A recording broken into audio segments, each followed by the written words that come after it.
Okay, hey everybody. As you guys know, I'm Tink. I am going to be doing a video today, kind of just talking about some things that are near and dear to my heart. So I'm going to try to do one of these types of videos once a week, but they're going to be videos that are meant to help out people that are struggling with some things that are in line with mental health disorders. Like today, I'm actually going to be talking about setting healthy boundaries. I got this awesome new shirt in from Rebel Soul Collective. It says "Take the Power Back." So that's going to kind of be like the theme of my video series that I'm doing. And like I said, today is all about setting healthy boundaries and some different ways that you can do that to try to make things a little bit easier for you if you are struggling. So here we go.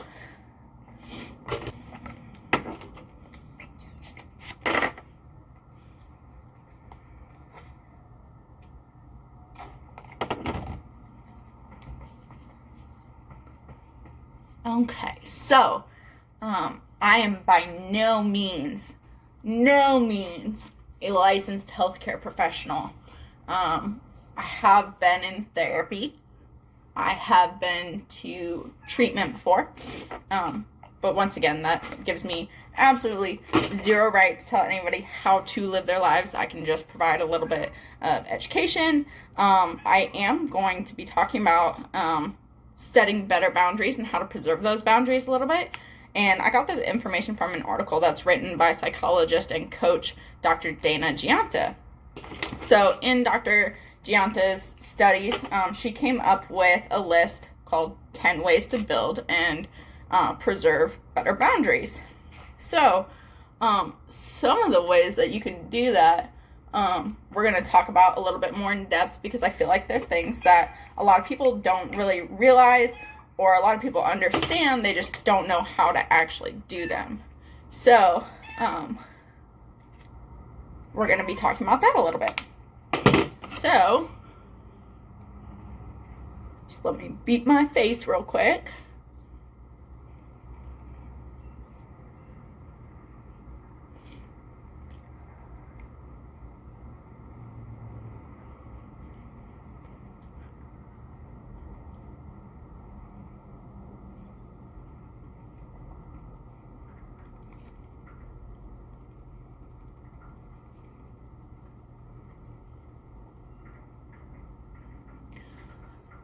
Okay, so number one on her 10 ways to build better boundaries is naming your limits. So identifying the physical, emotional, mental, and spiritual limits that you have for yourself. Things that are important to you, things that, obviously people can infringe on sometimes, but should know not to. So naming those limits, being able to be specific about the things that you want and the things that you need from your life in order to be okay mentally, physically, spiritually, whatever it may be, is huge. So in that, you have to kind of ask yourself the question, like, what kind of things can you accept? Like, what's acceptable behavior to you? What kind of things can you tolerate? And then what is it that makes you uncomfortable and stressed? So, a huge piece of that for me is due to past trauma, I have a really hard time with people touching me, right? So a huge thing that plays into that is being able to effectively communicate that to people without, something happening, people reacting poorly, or me not saying anything and then somebody touching me and me getting all pissed. So consent for me is a huge, huge thing. I actually got a shirt in the mail and it says, "Don't freaking touch me," in appropriate terms. It says, "Don't freaking touch me." And for me, I thought it was hilarious because it applies so much to like how I actually feel. It's like, I hate people touching me. Don't touch me unless I tell you you can. And that's a limit for me, right? So being able to name that and be like, hey, this is something I am not comfortable with. I would appreciate if you did not touch me without my consent. Like, that's huge. But yeah, so being able to put that out there, like, hey, I know you guys know me or whatever, but I would really appreciate if you did not try to touch me. I would appreciate if you would ask my permission before trying to touch me. Things like that. Just because, like, you obviously don't know what people have been through, and you don't know what some of their, triggers might be, for lack of a better word. And you might actually seriously end up hurting or re-traumatizing somebody if you don't know what their boundaries are. So just having that communication is a huge, huge thing. And like I said, consent plays into that a lot because you don't know what everybody's been through. You don't know how somebody might react to something, even if it's just like a pat on the arm. My cat is freaking out. Even if it's just a simple pat on the arm, or like a hug, or like, brushing by you and like touching your hip, because for some reason men like to do that. I don't know. And I mean, I'll admit that I do it too on occasion, but understanding, like, excuse me, like, do you mind if I give you a hug? Is it okay if I give you a hug? Is it okay if I touch you real quick, like touch your arm? Getting consent for those kinds of things is huge, guys.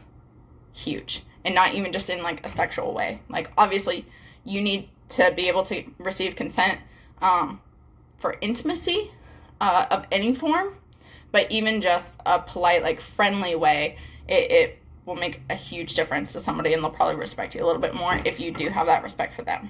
So, moving on. So number 2 on her list is tune into your feelings. So, I'm sure everybody has heard the phrase, like, gut feeling. In this case, if it feels wrong, it probably is. So in a lot of these instances, like, if you've dealt with something bad in the past, right, obviously not every person that talks to you or that you interact with every day is, like, out there for bad intentions, right? But make sure that you pay attention to your body and pay attention to the feelings that you're having. If something does feel wrong, make sure that you're able to communicate that so that the other person knows, like, oh, hey, like, I'm sorry. I respect you telling me that that's not okay, and I'll try to respect you in the same way, kind of thing. So she says to consider and rate your feelings of discomfort on a 1 to 10 scale. So if you're at the higher end of the spectrum, that should be a red flag, raising awareness, like, hey, okay, so there's definitely something that's not okay here.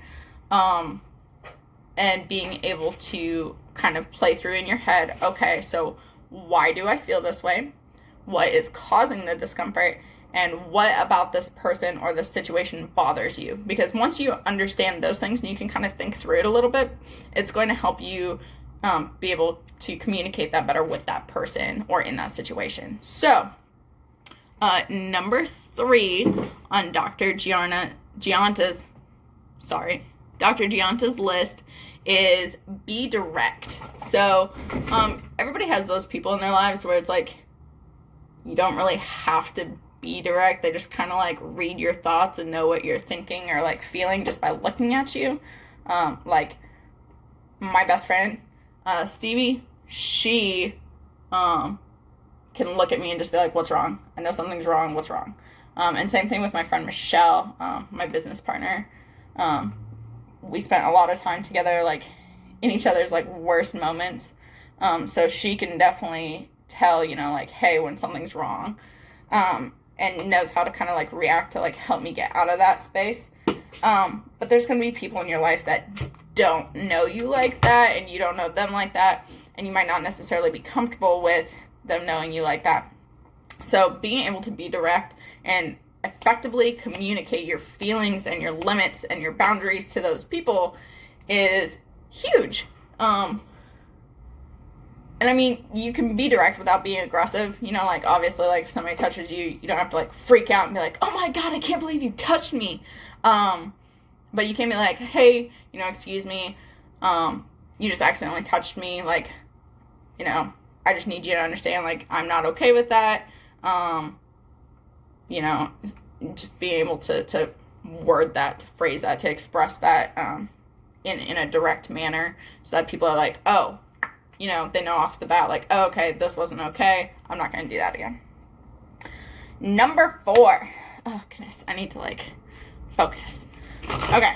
So, number 4 is giving yourself permission. So, a big thing for a lot of people is they don't let themselves be okay with their boundaries, because just as people, in this day and age, we've been so, I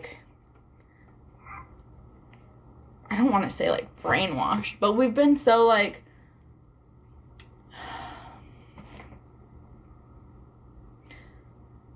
we've made it so that the opinions of others are more important than your opinion when it comes to how you feel, if that makes sense. So everybody obviously is like, my opinion's the best opinion and you can't change that. And it's like, okay, that's cool. But when it comes to setting boundaries and how we even interact with other humans, it's very much oh my goodness, what does this person think of me? If I get a bad comment on my post, it's the end of the world. And it doesn't have to be like that, guys.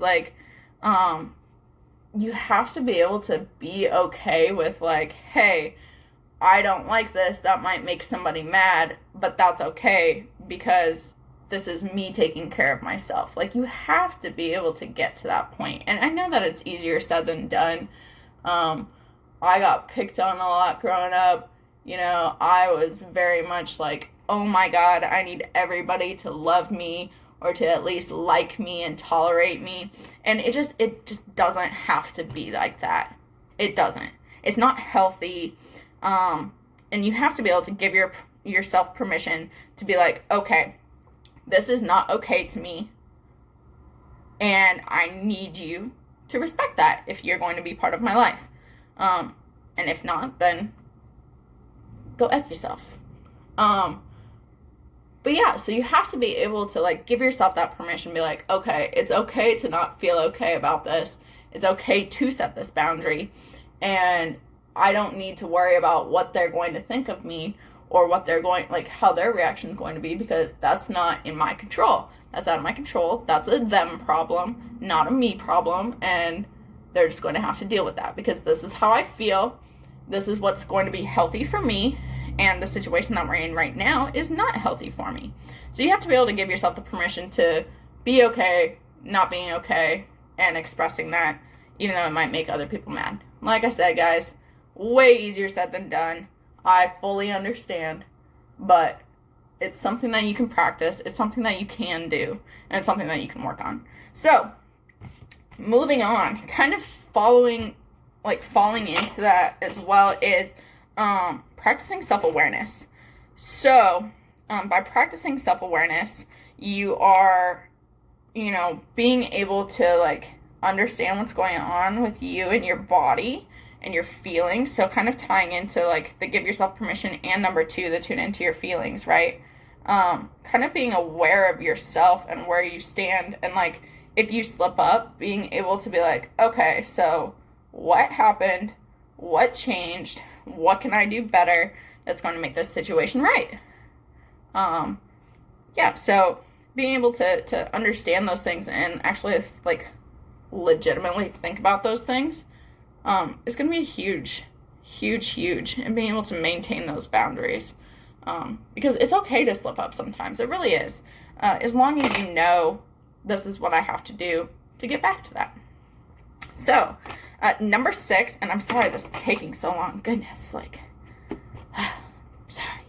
But number 6 is considering your past and your present, right? So people that struggle with boundaries typically are people who have struggled with prior trauma, people who have struggled with addiction, people who have been in abusive relationships, right? Because those things kind of take that power away from you to set boundaries, okay? So just understanding where you're coming from and why you're thinking the way you're thinking can be a huge thing. So she says trauma, addiction, abuse, relationships, and work and family expectations play a huge role in all this. And she's 100% right. Because like I said, those kind of situations take the power away from you when you really, they shouldn't. And I know from dealing with my own trauma and my own past that it does, and it's way easier said than done to reverse that. But even like just looking at where you're at right now, like if the trauma and stuff never happened, if the addiction never happened, the abuse, all of it, if none of that stuff had happened, what are things that are going on in your life right now that you might be struggling with? And you might not even know that you're struggling with them per se. So like work expectations. If you go home every day at a normal hour, but you have coworkers that are staying until all hours of the night, and they're getting like a whole bunch of stuff done and like doing all these things and getting these awards, like you're automatically like subconsciously gonna be like, oh, well, if I do those things too, if I stay late too, then I'm gonna get more done, and I'm gonna, like there's that expectation there. Like I need to do this because somebody else is doing it and they're doing better than me. That is not true. Everybody does things their own way at their own time for themselves. So just, you have to know like what's going on in your, like what went on in your past that could be contributing to these things, and then also what's going on in your now that's contributing to those things. Okay, make self-care a priority. That's number 7. So one of the things that I've learned in the last couple of months is that self-care is a basic human right. A basic human right, not a privilege. Just because, like, say you're a parent, like, that doesn't mean that you don't have the right to take care of yourself, that you have to take care of everybody else first. Like, obviously you have obligations, you have responsibilities, but if you can't take care of you, you can't take care of the people around you or the people that you care about either. You can't take care of any of your responsibilities if you yourself are not being taken care of, because you're just going to burn out, you're going to be a husk, and you're going to be empty, and it's not okay. Okay, but what is okay is giving yourself the permission to put yourself first. It's not being selfish. It is taking care of you, because nobody cares about you more than you do. So, seeking support. So building healthy support networks is important for every phase of, recovery, life, everything. It's huge. So being able to find those people that are going to be understanding when you do slip and help you kind of get out of that, and also be able to hold you accountable throughout the rest of your journey. That's extremely important. Being assertive, so following through with your goals, holding yourself accountable, and being able to respectfully communicate what's wrong and be adults and work on a solution to fix the problem. And then number 10 is starting small. Everything takes practice, guys. You're not going to be a boundaries wizard. You're not going to like magically wake up tomorrow and be like, oh my goodness, like I can set all these boundaries now because Tink said I could.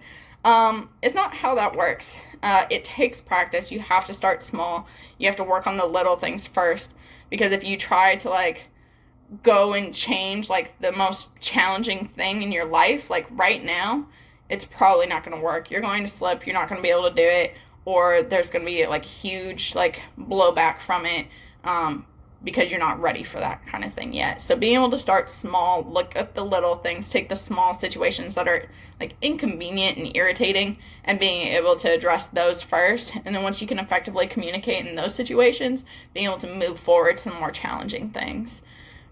So that is the 10 ways to build and preserve better boundaries by, once again, psychologist and coach Dr. Dana Gianta. I found her on Google. So if you guys want to check it out, you can look more into that article. But yeah, that's about it. So that was our, that was our segment, the Take the Power Back videos. Like I said, I'm going to try to do at least once of these a week. Just kind of like beat my face a little bit and talk to you guys about things that can hopefully help somebody that sees it. So I really appreciate you guys. I'm sorry that this video took so long, and I didn't go like super extravagant today. I'm really not feeling so great. So I love you all. Thank you for watching. Smash that like and share button, And I'll see you guys again soon. Bye.